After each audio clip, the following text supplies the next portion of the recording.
বামফ্রন্ট সরকার, তাদের স্ট্রেংথ কত ছিল? 235। আপনার কত আছে? এধার ওধার ভাঙিয়ে এনে 220।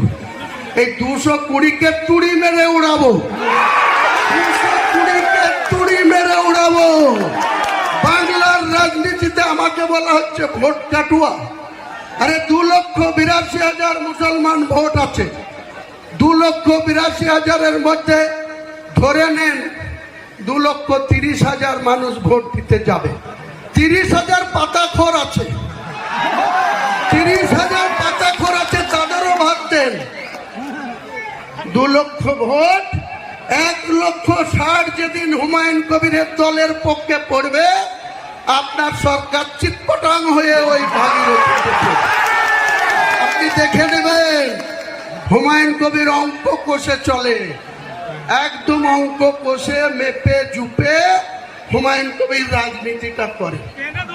অনেক হয়েছে, অনেক বাহাদুরি দেখেছি আপনাদের। আমি এই সরকারের অনেক আধিকারিক, আমি এখনই ফাঁস করতাম, করছি না, কয়েকদিন দেখবো, তারপরে তৃণমূলের কিছু বালি চোর, পাথর চোর,